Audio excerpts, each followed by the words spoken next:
അവരുടെ കാല് പിടിച്ചാൽ കാര്യം നടക്കുമെന്ന് പറഞ്ഞ് പഠിപ്പിച്ച് വിട്ടത് സാറല്ലേ? സാർ ഈ മൂന്നാംകിട വക്കീലന്മാരുടെ നിലവാരത്തിലേക്ക് താന്നു പോലെ സാറേ. ഒരു മൂന്നാംകിട സ്ത്രീയുടെ മാനത്തിനു വേണ്ടി കേസ് നടത്തുന്ന KGS സ്വന്തം നിലവാരത്തെക്കുറിച്ച് ഇപ്പോൾ ഒന്ന് ചിന്തിക്കുന്നത് നല്ലതാ. സാറേ, പ്രായത്തിനെയും സീനിയോറിറ്റിയും മാനിച്ച് ഞാനിവിടുന്ന് ഗെറ്റ് ഔട്ട് പറയുന്നില്ലെന്നേ ഉള്ളൂ. അതൊക്കെ പ്രതീക്ഷിച്ചേ സേതുപതി വരികയുള്ളൂ. അതിനുശേഷം ചെയ്യേണ്ട കാര്യങ്ങളെക്കുറിച്ചും പ്രിപ്പയർഡായിട്ടായിരിക്കും സേതുപതി വരിക. അത് മഷീട്ട് നോക്കിയാൽ പോലും KGSന് കണ്ടുപിടിക്കാൻ പറ്റില്ല. സാറിൻ്റെ മുട്ടിന് കുറേ നേരം ഇരുന്നപ്പോൾ ബുദ്ധിമുട്ടായി കാണുമല്ലോ. എന്തോ ഓർത്തോ പ്രോബ്ലം ഉണ്ടെന്നോ ഫിസിയോതെറാപ്പി ചെയ്യാണെന്നോ പത്മനാഭൻ വന്നപ്പോൾ പറഞ്ഞു. എന്നാൽ പിന്നെ സാറ് ചെന്നാട്ടെ. കാല് തടവി തരാനും തിരുമ്മി തരാനും ഒക്കെ ആ ചിത്രായത്തിനെ പോലുള്ള മഹതികളുണ്ടാവും. ചെല്ല്. ശരിയെന്നാ, ഒരിക്കലും കാണേണ്ടി വരില്ലെന്നാ വിചാരിച്ചത്. ഇനിയിപ്പോ ആഴ്ചയിൽ കാണേണ്ടി വരുമല്ലോ. കാണാം സാറേ, എൻ്റെ ആഗ്രഹം അത് തന്നെ. ഞാനും ഒരുപാട് ആഗ്രഹിച്ച സാറിനെ ഒന്ന് കാണണമെന്ന്. ഇനിയിപ്പോൾ ഡെയിലി കാണാനുള്ള സൗകര്യം ഞാൻ ഒരുക്കി തരാം. സാർ ഇല്ലേ?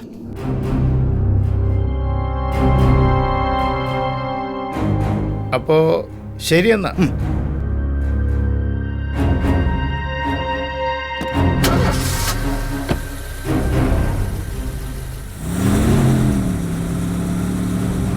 എന്തു പറഞ്ഞു?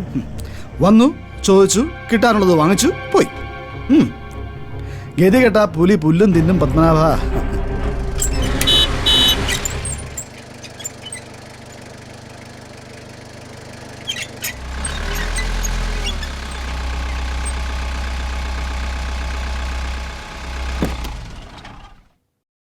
പിള്ളേരെന്തേ? സാർ ഇപ്പോഴെങ്കിലും അന്വേഷിച്ചല്ലോ. സാർ അതുങ്ങൾ സ്കൂളിൽ പോയി. മോൻ പോയോ?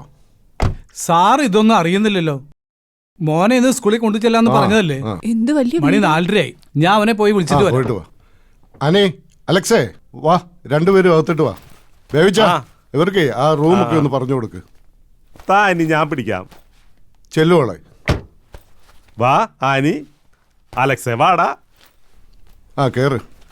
വീട് ഇഷ്ടായ? വാ.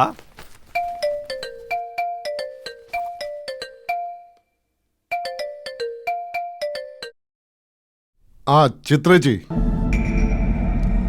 ഒന്നും നടന്നില്ല. ആ പറയാം, ഞാൻ വന്നു കയറിയുള്ളൂ. അവളുടെ വായിലിരിക്കുന്ന മുഴുവൻ ഞാൻ കേട്ടു. വിളിക്കാൻ ചേച്ചി. അലക്സേ വാടാ. ദേ ഇത് നിങ്ങളുടെ മുറിയാട്ടാ. കൊച്ചുകൾ രണ്ടും വന്നു കഴിഞ്ഞാലേ ഈ കുഞ്ഞിനെ അവറ്റങ്ങളുടെ കൂടെ മോളി കിടത്താം. അപ്പൊ അനന്തേട്ടനോ? ആനന്ദന് ഇവിടെ കിടക്കാൻ എപ്പോഴാ നേരം? സിനിമയുടെ കാര്യത്തിനൊക്കെ ഓടി നടക്കല്ലേ. അതെ, ആനന്ദനും കൂടെ നിർബന്ധിച്ചിട്ടാട്ടാ നിങ്ങളിവിടെ കൊണ്ടുവന്നത്.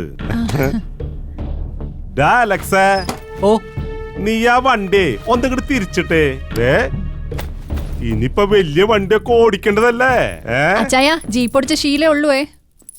ഒന്ന് പോടി അവിടുന്ന്. JCB വരെ ഞാൻ ഓടിച്ചിട്ടുണ്ട്. പിന്നെ ഇത് ആനി, നമുക്ക് കിച്ചൻ കാണാം. ഇങ്ങോട്ട് വാ. വാനേ ആനി, ഇങ്ങോട്ട് വന്നേ. ഇതെന്താന്നറിയോ? ഇത് കേക്കൊക്കെ ഉണ്ടാക്കണ ഓവനാ. ആ, ഇത് നോക്കേ. ഇങ്ങോട്ട് വന്നേ. ഇതെന്താന്നറിയോ? ഇതാണ് ഈ അടുപ്പാണ്. കറണ്ടിലാ വർക്ക് ചെയ്യണേ. ദേ നോക്കിയേ, ആ ഗ്യാസ് അടുപ്പ് നോക്കിയേ. എത്ര എണ്ണ പാത്രങ്ങൾ കത്തിച്ചു വെക്കാന്നറിയോ അതില്? ആ പട്ടിക്കാട്ട് വീട്ടിൽ ഇത് വലുതുണ്ടോ? ഇവിടെ ആണെങ്കിലേ ആനിക്ക് സുഖം സ്വസ്ഥ. ഇനി ആനി ജീവിച്ചു തുടങ്ങണോട്ടാ. ആൻസി ചേച്ചിക്ക് ഇതൊന്നും ഇഷ്ടപ്പെടത്തില്ല. വൈരാഗ്യം കൂടത്തേ ഉള്ളൂ. അങ്ങോട്ട് കൂടട്ടെ. അവളുടെ കൊച്ചങ്ങളെ ഈ അനീതി കൊച്ച നോക്കണെന്ന് പറയുമ്പോഴേ അവളുടെ ചങ്കങ്ങട് തകരും. അല്ല ചയ, അപ്പൊ ജോലിയുടെ കാര്യോ? അതിന് 2 ആഴ്ച സമയം വേണം. അതിന് ഞാനേ മോളിന്ന് ഓർഡർ ഇടിയിപ്പിച്ചോളാം.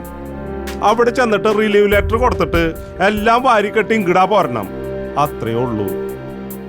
അതെ, അനന്തേട്ടൻ വേറെ കല്യാണം കഴിക്കുന്നോ അങ്ങനെ എന്തോ പരിപാടി ഉണ്ടെന്ന് അന്ന് അച്ചായം പറഞ്ഞല്ലോ. ഈ ഫാമിലി ലൈഫ് ഒന്നും അയാൾക്ക് പറ്റത്തില്ല. മാത്രല്ല ഈ കോടനാട് കേസില്ലേ, അത് ഇത്ര സീരിയസാ. ഈ പ്രതി പട്ടികയിലെ ആനന്ദന്റെ പേരും കൂടി ഉണ്ടെന്നാ ഞാൻ അങ്ങോട്ട് പറഞ്ഞു കേട്ടത്. അപ്പൊ പിന്നെ അയാളുടെ തിരക്കേ അതങ്ങനെ അങ്ങോട്ട് പൊക്കോളും. അപ്പൊ പിന്നെ ഈ വീടിന്റെ ഭരണം ആരുടെ കയ്യിലാ? ഈ കൊച്ചിന്റെ അമ്മയുടെ കയ്യില്. മോളെയും കൂടെ നമുക്ക് നല്ല സ്കൂളാ ചേർക്കണം. നോക്കേ, കൊച്ചിന്റെ അമ്മ ചെന്നിട്ടേ ഈ ഡ്രസ്സൊക്കെ ഒന്ന് ചേഞ്ച് ചെയ്തിട്ട് വാ. അതെ, ആ കാട്ടുമുക്കിന്റെ ലുക്കൊക്കെ അങ്ങോട്ട് മാറിട്ടാ.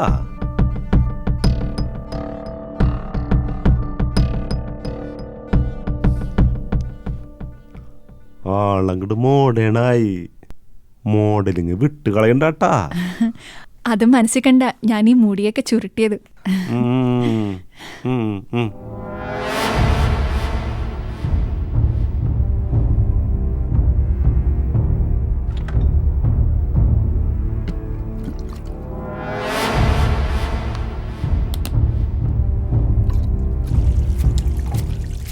മോക്ക് ചായ വേണോ? വേണ്ട ചേച്ചി.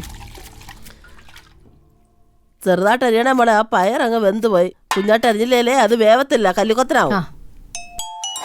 ദാണ്ട് ഫോൺ ബില്ലടിക്കുന്ന ആരാ നോക്കളെ.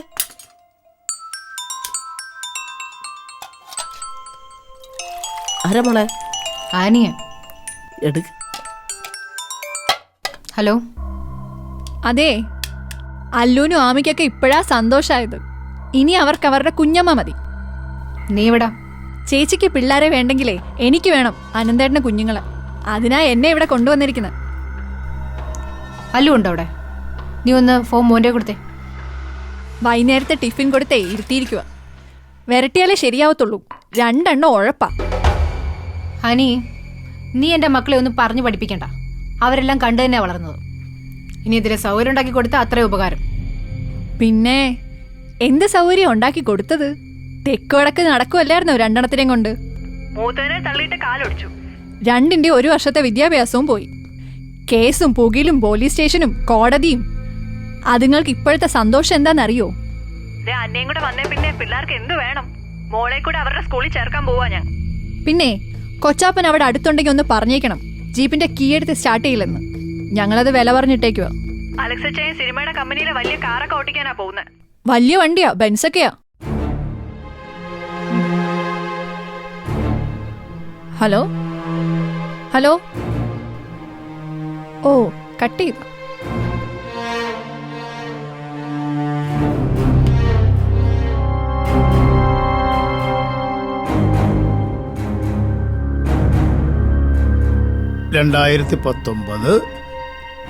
ഒക്ടോബർ 24, അതായത് വ്യാഴാഴ്ച ഓർഡർ സൈൻ ചെയ്തിരിക്കുന്നു. 40 days എന്ന് പറയുമ്പോൾ 6 ആഴ്ച. ഈ സമയത്തിനുള്ളിൽ അന്വേഷണം പൂർത്തിയാക്കി കോടതിയിൽ റിപ്പോർട്ട് സമർപ്പിക്കണം. അതെന്തായാലും നടക്കില്ല സാറേ. 1.25 മാസം കൊണ്ട് ഇവരെന്താ ചെയ്യാൻ പോകുന്നേ? ചത്തുപോയ വിൻസെന്റിനെ തിരികെ കൊണ്ടുവരുവോ? എവിടുന്ന് കൊണ്ടുവരാനാ? അതിപ്പോ ക്രൈംബ്രാഞ്ച് ഏറ്റെടുത്ത സ്ഥിതിക്ക് 24th തന്നെ സ്റ്റാർട്ട് ചെയ്തിട്ടുണ്ട്. ആളിനെ കിട്ടാതാവുമ്പോൾ കോടതിയോട് കൂടുതൽ സമയം ചോദിക്കും. പ്രോസിക്യൂഷൻ കൂടുതൽ സാവകാശം ചോദിക്കും. ചിലപ്പോ അത് അനുവദിക്കും. എന്തായാലും അന്വേഷണം ഒന്ന് ലാഗ് ചെയ്യും. ലാഗ് ചെയ്യുന്ന എന്തിനാ? അന്വേഷിച്ചിട്ട് ആള് ജീവിച്ചിട്ടില്ലാന്ന് റിപ്പോർട്ട് കൊടുത്താ പോരെ? ശരിയാ, ഒരു തീർപ്പുണ്ടാക്കുന്നതായിരിക്കും നല്ലത്. അങ്ങനെ നിങ്ങൾ വിചാരിക്കുന്നത് പോലെ തീർപ്പുണ്ടാക്കണ്ടെന്ന് ഓപ്പോസിഷൻ ടീം തീരുമാനിച്ച സ്ഥിതിക്ക് അന്വേഷണം അങ്ങ് പെട്ടെന്ന് നിർത്തിയിട്ട് പോകുമെന്ന് വിചാരിക്കണ്ട. സാറേ, ഈ മരണവും കൊലപാതകവും ഒക്കെ എന്തായാലും തെളിയാൻ പോകുന്നില്ല. അതൊന്നും നമ്മളെ ബാധിക്കുന്ന ഇഷ്യൂസും അല്ല. മറ്റ് കേസുകളൊക്കെ ഉണ്ടാക്കി വെച്ചിട്ടില്ലേ, പ്രോപ്പർട്ടി ഇഷ്യൂസ്, പിന്നെ എൻ്റെ പേരിലുള്ള ഇഷ്യൂസ്. അപ്പോൾ അതൊക്കെ അന്വേഷണ കമ്മീഷന്റെ പരിധി വരുന്നില്ലേ? ആണല്ലോ, അന്വേഷണ കമ്മീഷന്റെ പരിധിയിൽ ഉൾപ്പെടുത്തിയിട്ടാണല്ലോ KGS റിട്ട് ഫയൽ ചെയ്തിരിക്കുന്നത്. അത് ഒന്നുകൂടെ ഉറപ്പിക്കാനല്ലേ ആൻസി വർഗീസിനെ കൊണ്ട് സ്റ്റേറ്റ്മെന്റ് കൊടുപ്പിച്ചത്. അതുകൊണ്ട് അന്വേഷണത്തിന് ആൻസർ കൊടുത്തേ പറ്റൂ. അന്വേഷണ കമ്മീഷന്റെ മുന്നിലായാലും ക്രൈംബ്രാഞ്ചിന്റെ മുന്നിലായാലും സഹകരിക്കുക. അല്ലാതെ കൗണ്ടർ ചെയ്യാൻ നമ്മുടെ കയ്യിൽ വേറെ ആയുധമൊന്നുമില്ലല്ലോ. എന്റെ ജീവിതത്തിൽ ആദ്യമായിട്ടാ സേതുപതി നാരായണൻ ഓപ്പോസിഷൻ വക്കീലിന്റെ കാല് പിടിക്കാൻ പോയത്. എല്ലാ കേസും ജയിച്ചിട്ടുള്ള ആളാ ഈ സേതുപതി നാരായണൻ. എന്റെ ട്രാക്ക് റെക്കോർഡ് സുപ്രീം കോടതി ഫയലുകളിൽ വരെയുണ്ട്. പക്ഷേ നിങ്ങൾക്ക് വേണ്ടി എന്റെ പേര്, എന്റെ ഡിഗ്നിറ്റി, എന്റെ പൊസിഷൻ എല്ലാം നഷ്ടപ്പെട്ടതുപോലെ ആയിപ്പോ. മൂത്ത മോള് പലതവണ വിളിച്ചു പറഞ്ഞതാ ഈ കേസ് എടുക്കരുത് എടുക്കരുത് എന്ന്. ഹോ, ഇത്രയും കുഴപ്പിച്ചു വച്ചിരിക്കുകയാണെന്ന് എനിക്കറിയില്ലായിരുന്നു. കോടനാട് കേസും വിൻസെന്റിന്റെ തിരോധാനവും മാത്രമേ ഉണ്ടാവൂന്നാണ് ഞാൻ വിചാരിച്ചിരുന്നത്. ഇപ്പോ അറ്റാച്ച് ചെയ്തിരിക്കുന്നത് എന്തൊക്കെ കേസുകളാ! ഹോ, ഇത് ഞാൻ ഒട്ടും പ്രതീക്ഷിച്ചതല്ല. സാറേ, ഓപ്പോസിറ്റ് KGS ആണെന്ന് അറിഞ്ഞിട്ടും അല്ലേ സാർ ഈ കേസിലോട്ട് വന്നത്? അതെ, ആ ചലഞ്ച് ഏറ്റെടുത്ത് തന്നെയാണ് ഞാൻ വന്നത്. പക്ഷേ ആൻസി വർഗീസിന്റെ വീഡിയോ കേസും അതിന്റെ വെല്ലുവിളി ഇതിനകത്തുണ്ടായിരുന്നു അറിഞ്ഞിരുന്നെങ്കിൽ ഞാൻ ഈ കേസ് ഏറ്റെടുക്കത്തില്ലായിരുന്നു. സാറേ, ഇനി അതൊന്നും പറഞ്ഞിട്ട് കാര്യമില്ലല്ലോ. ഇനി എന്താ ചെയ്യാൻ പറ്റുന്നൊന്ന് പറ. അന്വേഷണ കമ്മീഷൻ വരട്ടെ, എന്നിട്ട് തീരുമാനിക്കാം എന്താ വേണ്ടതെന്ന്.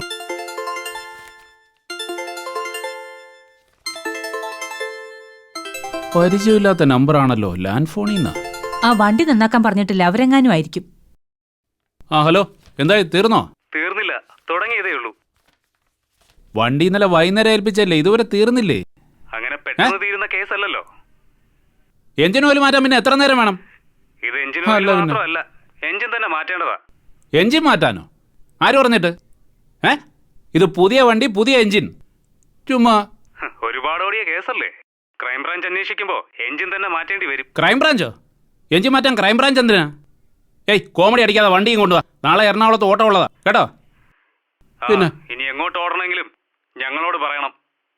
എന്തുവാ? ഇതേ ക്രൈംബ്രാഞ്ചിന്റെ ഓഫീസിൽ നിന്നാ. ക്രൈംബ്രാഞ്ചിന്റെ ഓഫീസിൽ നിന്നോ? ആ, മിസ്റ്റർ ആദിത്യനാണോ സംസാരിക്കുന്നത്? ആന്നേ. നിങ്ങളുടെ സഹോദരനാണോ ഈ അനന്തകൃഷ്ണൻ? ആന്നേ. നിങ്ങളുടെ ഭാര്യയാണോ ചിത്ര? ആന്നേ. നിങ്ങൾ 3 പേരും നാളെ രാവിലെ 10 മണിക്ക് ക്രൈംബ്രാഞ്ച് ഓഫീസ് വരെ എത്തണം. സാറേ, പണ്ട് വന്നുകൊണ്ടിരുന്ന ഓഫീസ് തന്നെയാണോ സാറേ? ആ, അവിടെ തന്നെയാ. സാറേ, ചിത്രയാനന്ദന് നാളെ ഫ്രീ ആണ് സാറേ. ഞാൻ നാളെ ഡോക്ടറെ അടുത്ത് ഒരു അപ്പോയിൻമെൻ്റ് എടുത്തിരിക്കുക. നല്ല ബാക്ക് പെയിൻ ആണ് സാർ. അവർ രണ്ടുപേരും വന്നാൽ മതിയോ സാറേ? അവരില്ലേലും നിങ്ങൾ വരണം. എന്താ, പറ്റത്തില്ലേ? ഓ, വന്നോളാമേ. ശരി. ക്രൈംബ്രാഞ്ചിൽ നിന്നാണോ? ആന്നേ. സാറേ, വിളിപ്പിച്ചേക്കുവാ. വിളിപ്പിക്കാൻ വൈകിയത് എന്താണെന്ന് ഞാനിങ്ങനെ ആലോചിക്കുകയായിരുന്നു. മൊഴി കൊടുക്കേണ്ട കാര്യങ്ങളൊക്കെ അറിയാമല്ലോ. സംസാരിക്കുമ്പോൾ ഫോക്കസ് ചെയ്യേണ്ടത് ആൻസി വർഗീസിന്റെ മാറ്റർ ആയിരിക്കണം. ഈ ആൻസി വർഗീസ് അവളുടെ മുഖം രക്ഷിക്കാൻ വേണ്ടി സോഷ്യൽ മീഡിയയുടെ സപ്പോർട്ടോടു കൂടി അവളുടെ ഭർത്താവിനെയും കുടുംബത്തെയും ആക്രമിക്കാൻ ശ്രമിക്കുകയാണെന്ന് വേണം നിങ്ങൾ പറയാൻ. ഈ കോടനാട് കേസിനെ വെറും ഒരു ഫാമിലി മാറ്ററായി ലഘൂകരിക്കണം. നിലപാടിൽ ഉറച്ചു നിൽക്കണം. എൻ്റെ ദൈവമേ, ഇനി ആ പഴയ സബ് ജയിൽ തന്നെയാണോ എന്തോ. ഒരു വൃത്തിയില്ലാത്ത സ്ഥലമാ. ഒന്ന് മിണ്ടാതിരി മനുഷ്യ. സാറേ, ഈ വിൻസെന്റിന്റെ കാര്യത്തില് വിദേശത്ത് എവിടെയോ വെച്ച് മരിച്ചു എന്നല്ലേ ഞാനെന്ന് പറഞ്ഞത്? അതിനകത്തെ ഒരു കാര്യവും മാറ്റിപ്പറയരുത്. 10-17 വർഷമായില്ലേ, ഓർമ്മയില്ലാന്നങ്ങ് പറയണം. മിസ്റ്റർ ആദിത്യൻ, പഴയ കാര്യങ്ങളൊന്നും ഓർമ്മയില്ല എന്ന് തന്നെ പറയണം. എനിക്കൊന്നും ഓർമ്മയില്ല സാറേ, അല്ലെങ്കിലും ഒന്നും ഓർമ്മയില്ല. ചിറ്റപ്പന് ഈ കേസൊന്നും അങ്ങനെ കൃത്യമായിട്ട് അറിയില്ല. നിങ്ങളുടെ പാർട്ട്ണർഷിപ്പ് ഡീഡിൽ ചിറ്റപ്പനുള്ള കാര്യം ചിറ്റപ്പൻ അറിയുന്നത് തന്നെ ഇപ്പോഴാണ്. ലിസ്റ്റിൽ 1-2 സ്ഥാനത്ത് പപ്പയും ചിറ്റപ്പനും തന്നെ. നിങ്ങൾ രണ്ടുപേരും അറിയാവുന്ന കാര്യങ്ങൾ മാത്രം പറയുക. പക്ഷെ ചിറ്റപ്പനാണ് കാര്യങ്ങൾ കൃത്യമായിട്ട് നമ്മൾ ബ്രീഫ് ചെയ്യിപ്പിക്കേണ്ടത്. അത് ശരിയാ. അനന്തന് പല കാര്യങ്ങളും അറിയില്ല. അയാളെ കൊണ്ടുപോയി സെപ്പറേറ്റ് ചോദ്യം ചെയ്താൽ അനന്തന്റെ വെർഷനിൽ കാര്യങ്ങൾ പറയും. അത് നിങ്ങൾക്ക് ദോഷമാകുകയും ചെയ്യും. ഒരർത്ഥത്തിൽ അയാളെ കൂടി ഉൾപ്പെടുത്തി തന്നെ നമുക്ക് ദോഷമാണ്. ശരിയാ സാറേ, അത് വേണ്ടായിരുന്നു. അന്നേ ഞാൻ പറഞ്ഞതാ. നമ്മളെല്ലാരും കൂടി ആലോചിച്ചെടുത്ത തീരുമാനമല്ലേ അത്. അതങ്ങനെ തന്നെ അങ്ങ് പോട്ടെ. അനന്തനെ പറഞ്ഞു മനസ്സിലാക്കി കൂടെ നിർത്തിയാ മതി. അത് ഋഷി മാത്രം വിചാരിച്ചാ മതി. അത് ഞാൻ നോക്കിക്കോളാം മമ്മി. ഈ ആൻസിയെയും KGSനെയും മാനസികമായി തകർക്കാൻ ഒരു വഴിയേ ഉള്ളൂ. അത് ഞാൻ ആദ്യം മുതലേ പറയുന്ന കാര്യമാണ്. ഏത്, ആ മോഡലിന്റെ കാര്യമല്ലേ? അതെ. ഞാനും അത് ആലോചിക്കായിരുന്നില്ല. ആൻസി വർഗീസിന്റെ മൂവ്മെന്റിന് ഒരു തടയിടണമെങ്കിൽ അങ്ങനെ എന്തെങ്കിലും ചെയ്യണം. ഈ പറഞ്ഞ മോഡല് നിങ്ങളുടെ കൂടെ നിൽക്കുന്ന ആളാണെങ്കിൽ അയാളെ കൊണ്ടൊരു സ്റ്റേറ്റ്മെന്റ് സോഷ്യൽ മീഡിയ വഴി ഫേസ്ബുക്കിൽ ലൈവ് ഓടിപ്പിക്കണം. എന്തു പറയും സാറേ? അത് നമ്മൾ എങ്ങനെ പറയിക്കും? അതൊന്നും എനിക്കറിയില്ല. ആൻസി വർഗീസിനെ മാനസികമായി തളർത്താൻ പറ്റിയ രീതിയിൽ അയാൾ പറയട്ടെ. വീഡിയോയിലുള്ളത് ആൻസി വർഗീസാണ്, അവര് തമ്മിൽ പഴയ ബന്ധമാണ് എന്നങ്ങ് ഉറപ്പിച്ച് പറയണം. അത് പബ്ലിക് ഏറ്റെടുത്തോളും. ആൻസി അതിനെ എങ്ങനെ കൗണ്ടർ ചെയ്യുമെന്ന് നമുക്ക് നോക്കാം. ഇതോടെ അവള് സൂയിസൈഡ് ചെയ്യേണ്ടി വരും സാറേ, അത് ഉറപ്പാ. അയ്യോ, അപ്പോ അവള് സൂയിസൈഡ് ചെയ്ത പിന്നെ കുഞ്ഞുങ്ങളുടെ കാര്യം? ഏത് കുഞ്ഞുങ്ങള്? അവളുടെ കുഞ്ഞുങ്ങള്. ആ, അവളുടെ കുഞ്ഞുങ്ങളെ നോക്കാനേ അവരുടെ അച്ഛനുണ്ട്. അവൾ എവിടെങ്കിലും പോയി ചാവട്ടെ. ഋഷി, മോനെ ആ ബേബി ഒന്ന് വിളിക്ക്. എന്നിട്ട് ബാക്കി കാര്യങ്ങൾ എന്താന്ന് ആലോചിക്കേ. ക്രൈംബ്രാഞ്ച് ഓഫീസിൽ ചെല്ലുന്നതിന് മുൻപേ ഒരു തീരുമാനം ഉണ്ടാക്കണം. ചെല്ല്, മോൻ ചെന്ന് വിളിക്ക്. ശരി മമ്മി. ശരി. ഈ വീഡിയോ ശരിക്കും അവനും ആൻസി വർഗീസും തമ്മിലുള്ളതാണോ അതോ ഫേക്ക് ആണോ?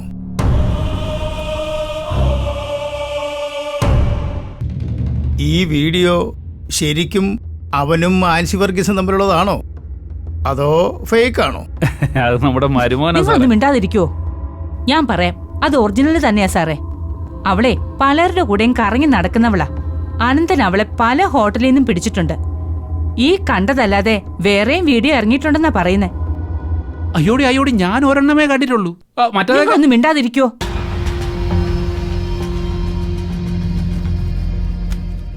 എന്നാ പിന്നെ ഞാൻ ഹോട്ടലിൽ പോയിട്ട് വിളിക്കാം. നാളത്തേക്ക് പ്രിപ്പയർഡ് ആയിട്ട് ഇരിക്കണം. ശരി എന്നാ. ശരി സർ. വിജിലൻസ് അന്വേഷണമായിരുന്നു ഞാൻ പ്രതീക്ഷിച്ചത്. കളക്ടറുടെ സംഘം പോയി പ്രൈമറി എൻക്വയറി നടത്തിയിട്ട് എന്താ കാര്യം? സാറേ, അന്വേഷണ കമ്മീഷൻ ആരൊക്കെയാണ് സർ? അതിന്റെ ലിസ്റ്റ് വന്നിട്ടില്ല. പക്ഷേ പോലീസ് എൻക്വയറി ക്രൈംബ്രാഞ്ചിന് കൊടുത്തു.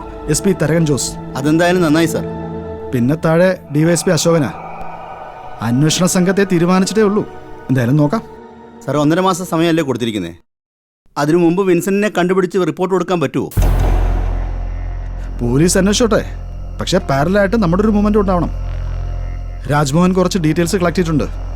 അന്വേഷണം അങ്ങോട്ട് ഓപ്പൺ ആകുമ്പോൾ വിൻസെന്റ് ഇനി ഇന്ത്യയിൽ എവിടെയാണെങ്കിലും പുറത്തു വരും. ഇല്ലെങ്കിൽ നമ്മൾ കൊണ്ടുവരും. അതിനുള്ള വഴിയുണ്ടോ സാർ? ഉണ്ടല്ലോ. അതിനുള്ള മൂവ്മെന്റ് നമ്മൾ നേരത്തെ തുടങ്ങി പത്മനാഭ. ഈ വിൻസെന്റിനെ ടാർഗറ്റ് ചെയ്താൽ ഇങ്ങനൊരു മാറ്റർ ആഡ് ചെയ്തിരിക്കുന്നത്. പോലീസ് എൻക്വയറിക്ക് പാരലായിട്ട് മൂവ് ചെയ്യാൻ പാടില്ല നമ്മൾ. അതുകൊണ്ടാണ് നമ്മൾ ലീഗലി മൂവ് ചെയ്യുന്നത്. ഹൈക്കോടതിയിൽ റിട്ട് ഫയൽ ചെയ്തതും. സാർ, ഈ വിൻസെന്റ് ജീവിച്ചിരിപ്പുണ്ടോ സാർ? ഉണ്ട്, അയാൾ ജീവിച്ചിരിപ്പുണ്ട്. ഈ 1.5 മാസത്തിനുള്ളിൽ ക്രൈംബ്രാഞ്ചിന്റെ അന്വേഷണം അയാളിലേക്ക് എത്തുമെന്ന് നമുക്ക് നോക്കാം. ഇല്ലെങ്കിൽ വിൻസെന്റിനെ നമ്മൾ കൊണ്ടുവരും. അറസ്റ്റ് രേഖപ്പെടുത്തുന്ന ക്രൈംബ്രാഞ്ച് ആയിരിക്കും. ക്രെഡിറ്റ് അവർക്ക് കിട്ടിക്കോട്ടെ, അതിന് നമുക്കെന്താ? സാർ, ഇപ്പോൾ വളരെ പ്ലാൻഡ് ആണല്ലേ സാർ? എന്തുവാ പത്മനാഭ, KGS ഈവനിങ്സിൽ ഈ മാറ്റർ എടുത്തിട്ടപ്പോൾ തന്നെ നമ്മൾ ടോട്ടലി പ്രിപ്പയർഡാ. ഒരർത്ഥത്തിൽ ഈ കേസിനെ ഇങ്ങനെ വളർത്തി വലുതാക്കി നമുക്ക് സപ്പോർട്ട് തരുന്നത് ഓപ്പോസിറ്റ് ഗ്രൂപ്പാ. അനന്തനും ആദിത്യനും ചിത്രയും ഋഷിയും അടങ്ങുന്ന സംഘം. അവർക്കുള്ള കുഴി അവർ തന്നെ കുഴിച്ചിട്ടിരിക്കുകയല്ലേ.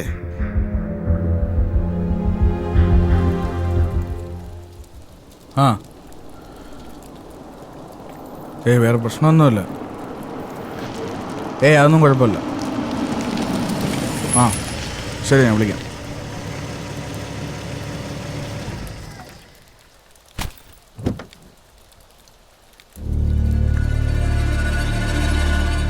ഒരുപാട് ആക്ഷേപമായി പോയി ഋഷിമോനെ. നാണക്കേട്. ഞാൻ അപ്പഴേ പറഞ്ഞതല്ലേ അവളുടെ കാല വിടാൻ പോണ്ടാന്ന്. അതല്ലേ ഞാൻ അവിടെ അകത്ത് കയറാണ്ട് പുറത്തന്നെ ഇരുന്നത്. അവൾ എന്തോ പറഞ്ഞു? ഇനി എന്ത് പറയാനാ? ഇനി ഒന്നും പറയാനില്ല. ആ KGS ഓരോ നിമിഷവും സ്പൂണിൽ കോരിയിട്ട് ഒഴിച്ചുകൊണ്ടിരിക്കുക അവളുടെ അണ്ണാക്കിലേക്ക്. നോക്കിയേ, അവളുടെ ശബ്ദം രൂപമൊക്കെ മാറി. ഋഷി, ഇനി പിടിച്ചാ കിട്ടില്ല അവളാ, സൂക്ഷിച്ചോ. സേതുപതി വക്കീൽ പോയിട്ടും ഇതുപോലെ നാണം കണ്ടടാ തിരിച്ചു വന്നത്. കണ്ട, ഇതിന്റെ വല്ല ആവശ്യം ഉണ്ടായിരുന്നാ? ഈ വക്കീല് പറയുന്നത് എന്താന്ന് വെച്ചാ ആ ജസ്റ്റിനെ തന്നെ കൊണ്ടുവരണമെന്നാ. ഞാൻ അതല്ലേ നേരത്തെ പറഞ്ഞത്. നിങ്ങളുടെ ചിറ്റപ്പന തന്നെയല്ലേ പറഞ്ഞേ. ആ തീരുമാനത്തിൽ അങ്ങോട്ട് ഉറച്ചു നിന്നെങ്കിൽ ഈ മാനക്കടങ്ങൾ ഒഴിവാക്കായിരുന്നു. എന്തായാലും ബേബി ചായ ബാ, നമുക്കിപ്പോ തന്നെ ഒരു തീരുമാനം ഉണ്ടാക്കാം. അതെ, ഞങ്ങള് വേറൊരു ബുദ്ധി കാണിച്ചുട്ടാ. അതെന്താ? കാടടക്കി വെടിവെക്കാന്ന് പറയില്ലേ, ഈ തോണിക്കര വീട് ഞങ്ങളൊന്ന് കുലുക്കിട്ടാ വന്നേ. അതെങ്കിലും നമ്മൾ ചെയ്യണ്ടേ? ആ ആൻസി വർഗീസിന്റെ അനീത്തിനെയും അവളുടെ ഭർത്താവിനെയും കൊച്ചിനെയും കൂടി നമ്മൾ ഇങ്ങോട്ടാ കൊണ്ടുവന്നു. എവിടെ? അല്ല, നമ്മുടെ അനന്തന്റെ വീട്ടില്. ആ കൊച്ചങ്ങളെ നോക്കാനുള്ള ദൗത്യം അങ്ങോട്ട് ഏൽപ്പിച്ചു. വെറുതെ വേലക്കാരിക്ക് പൈസ കൊടുക്കണ എന്തിനാ? അവളുടെ ഭർത്താവിനെ നമ്മുടെ പ്രൊഡക്ഷനില് ഡ്രൈവർ പണി കൊടുക്കാന്നും പറഞ്ഞു. ആ, അത് നല്ലതാ ബേബിച്ച. ആൻസിയ വീട്ടിൽ ഒറ്റപ്പെടണം. അവൾക്ക് സപ്പോർട്ട് കൊടുക്കാൻ KGS അല്ലാതെ വേറെ ആരും ഉണ്ടാവരുത്, ഒരാൾ പോലും. നന്നായി ബേബിച്ച, നന്നായി. വാ.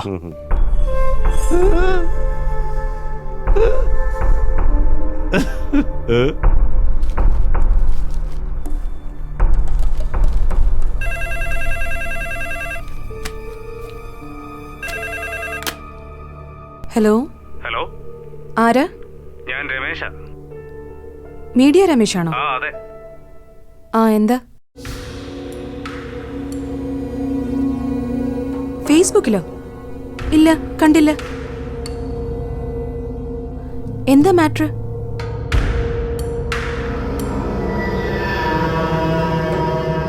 ആ, ശരി, ഞാൻ നോക്കട്ടെ. ഞാൻ കണ്ടില്ല. ശരി ശരി, ഞാൻ വിളിക്കാം. സർ സർ സർ സർ, ഒരു ഇഷ്യൂ ഉണ്ട്. എന്തു പറ്റി? ഫേസ്ബുക്കിൽ ഒരു വീഡിയോ ലൈവ് വരുന്നു. ലൈവോ? ആരുടെ? ഒരു ജസ്റ്റിൻ ഡിസൂസ. ഈ ജസ്റ്റിൻ ഡിസൂസ എന്ന് പറഞ്ഞാല് ആൻസിയുടെ വീഡിയോയിൽ ഉണ്ടായിരുന്നു എന്ന് പറയുന്ന ചെറുപ്പക്കാരൻ. അയാളുടെ പേരതാണോ? സർ, അയാൾ ഒരു വീഡിയോ ലൈവ് കൊടുത്തിരിക്കുക.